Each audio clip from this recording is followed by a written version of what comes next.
Welcome to Japanese craft beer reviews. From today we're going to begin a series of 10 beers from a single brewery. And this brewery is not really that old. They were founded in 2011 and began producing from 2013. And they haven't gotten much traction or credibility among the craft beer crowd, and we'll see if that is justified. I've had most of these beers before, and I haven't been terribly impressed overall. So I'm giving them a second look now, and we'll see if they have improved. The brewery in question is Karuizawa Brewery Limited, and this is the first beer we'll look at, and we're going to look at 10 different beers from this brewery.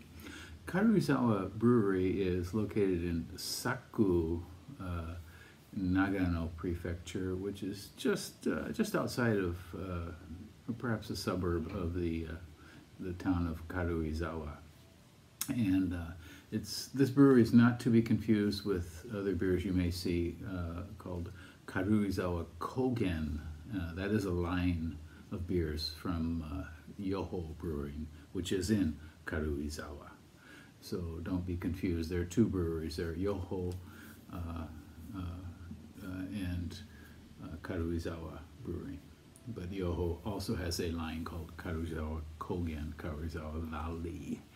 And Karuizawa is a small town in Nagano Prefecture. It's on the Tokyo end of Nagano Prefecture, closest to Tokyo, and a lot of rather well-heeled Tokyoites often spend the summers there or have a summer home there, that sort of thing. So it is a very pleasant, pretty town.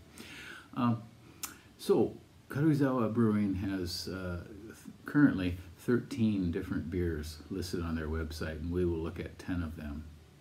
They were founded in 2011 and began producing again from 2013. The founder has a business called Dover Distillery in that area, and they produce a variety of spirits and liqueurs, and they also import quite a few into Japan as well. So they're importers and makers of spirits. And to start the brewery, the founder wanted to start earlier, but had to consider his own business and then finally get going. He got brewers from, one brewer from Asahi and another from Kirin, and also a former R&D, research and development staffer from Suntory. So a variety of skill levels coming into the brewery. On RateBeer, there are 16 beers listed, and on Untapped, 25 different beers, and I feel that there are probably some duplicates. But Untapped gives the beers, the 25 beers they have listed, an average score of 3.14, so fair to middle and not terribly high. Okay, well, so 10 different beers from Karuizawa Brewery. Let's give them a go, shall we?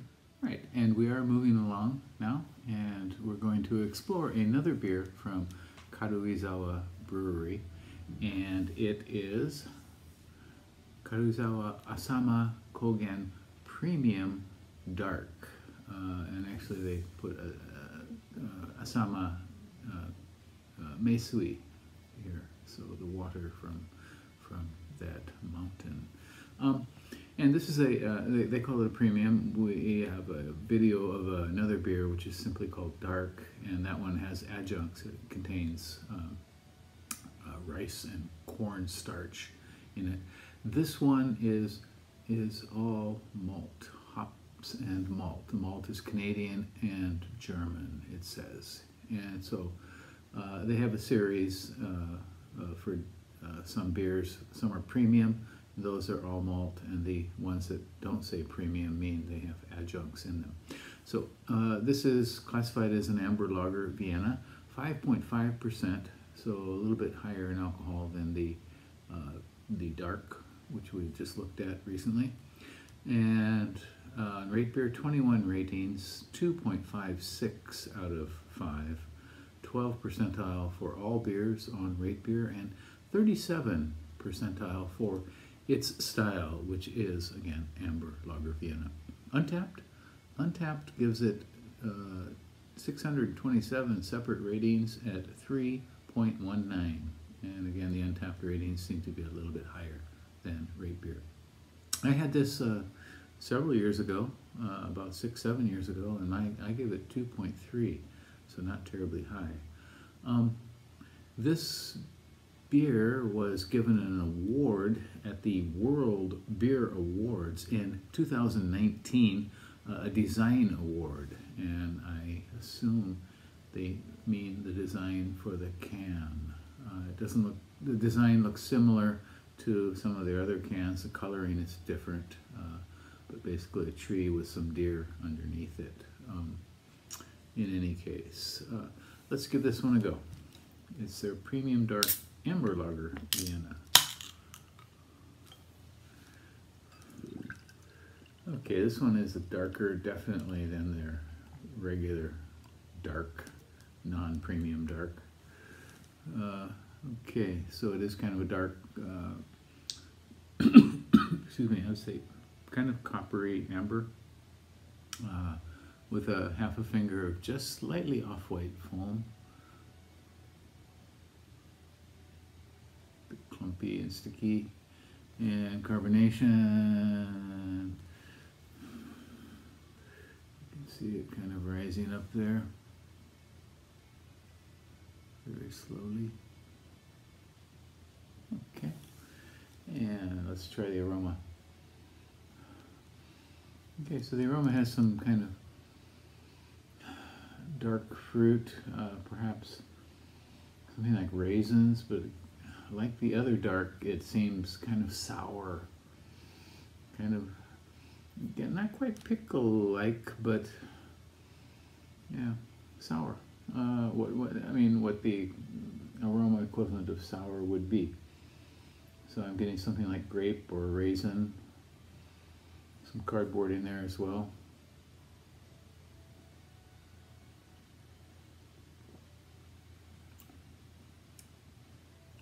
Flavor is quite similar, kind of tangy, sour, fruitiness, and it has some change in palate. In mid-palate it gets a bit sweet, and then it fades out. Very tiny bit of bitterness in the late mid-palate, and then it goes away. It fades.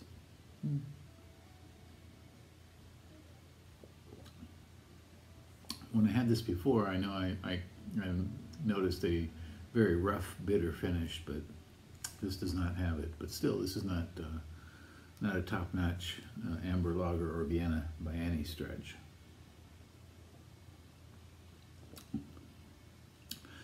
If I rated this now, I'd probably give it maybe 2.5 or 2.6, as opposed to the 2.3 I gave it several years ago. So as we mentioned, the brewery has been improving, or has improved over what they did 6 or 7 years ago, but still they're not up there with the best of Japanese craft beers. But give it a try if you happen to see it, and you will see these at supermarkets or large liquor stores like, say, Eon Mall liquor shops. Give it a try and see what you think. And leave me a comment. Tell me what you think. And subscribe to the channel. I have a playlist for all of the Karuizawa Brewery beers that I'm looking at, so you can take a look at some of the others if you like.